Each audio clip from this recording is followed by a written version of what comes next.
Hello বাচ্চারা, আজ আমরা শুনব শাঁকচুন্নি ও ডিম বিক্রেতার গল্প। শুরু করা যাক তাহলে। এক গ্রামে একজন ডিম বিক্রেতা ছিল। সারা দিন গ্রামে গ্রামে ঘুরে ডিম বিক্রি করে কোনো রকমে তার জীবন চলতো। একদিন হলো কি, সাদা ডিম 5 টাকা, লাল ডিম 6 টাকা, দুটো নিলে 10 টাকা মূল্যে। কেউ কানেও তোলে না আর সাড়াও দেয় না। আজ হলোটা কি? সাদা ডিম 5 টাকা, লাল ডিম 6 টাকা, দুটো নিলে 10 টাকা মূল্যে পাবেন। সকালে কার মুখ দেখেছে উঠেছিলাম, একটাও বিক্রি হলো না, একটাও খদ্দের নেই। যাকে ওই গাছের নিচে গিয়ে একটু বসে নি। এবার ডিম বিক্রেতা গাছের নিচে গিয়ে বসে।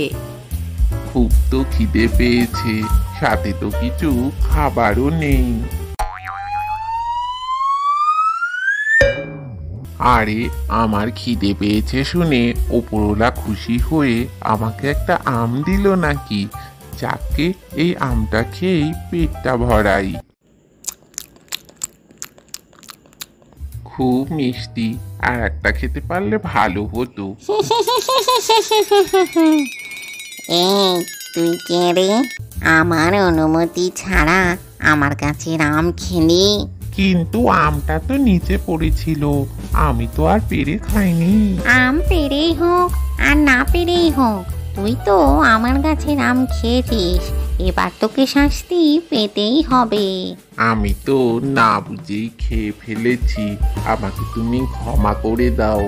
তুই যখন না বুঝে একটা অন্যায় করেই ফেলেছিস, তাহলে তোকে আমি একটা বাঁচার সুযোগ দিতে চাই। কি রকম সুযোগ? আমি তোকে 4টে ধাঁধা জিজ্ঞাসা করব। প্রত্যেক ধাঁধার উত্তর দেওয়ার আগে আমি একটা করে পাতা ফেলে দেব।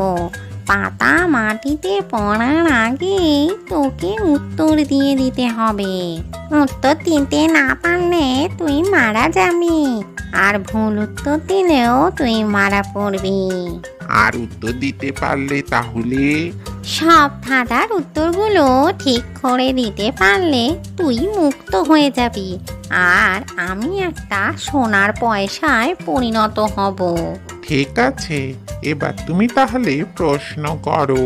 ওর প্রথম ধাঁধা হলো, এক গাছে বহু ফল, গায়ে কাঁটা কাঁটা, পাকলে ছাড়াও, যদি গায়ে লাগে আঠা।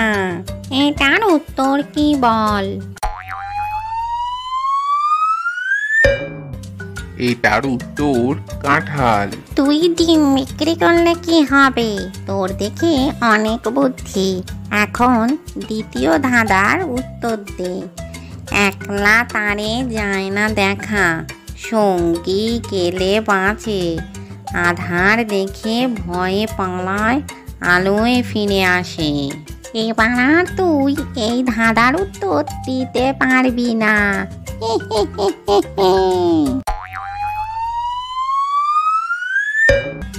এর উত্তর হলো ছায়া। এই রে মলা, তুই কি ধাঁধার মাস্টার নাকি? ধাঁধার সব উত্তর ঠিক ঠিক দিয়ে দিচ্ছিস।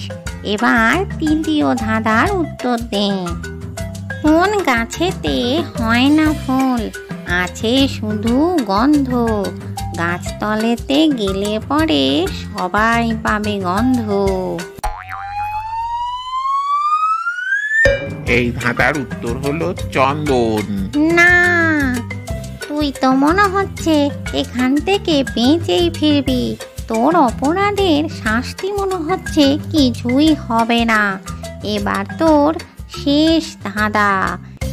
খোলা চোখে দেখা যায়, আবার বন্ধ চোখেও দেখা যায়। বল দেখি এই ধাঁধার উত্তর। এই ধাঁধার উত্তর হলো অন্ধকার।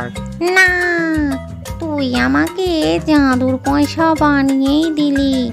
এই পয়সার কাছে যা চাইবি তুই তাই পাবি। এইভাবে শাঁকচুন্নি একটা সোনার পয়সায় পরিণত হয়। এবারে পয়সার গুণাগুণ পরীক্ষা করে দেখা যাক।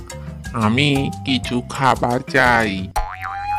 এই কথা বলতেই জাদুর পয়সা থেকে খাবার চলে আসে। জাদুর পয়সাটি পেয়ে ডিম বিক্রেতার সুদিন ফিরে আসে। আজকের গল্পটি থেকে কি শিখলে বাচ্চারা?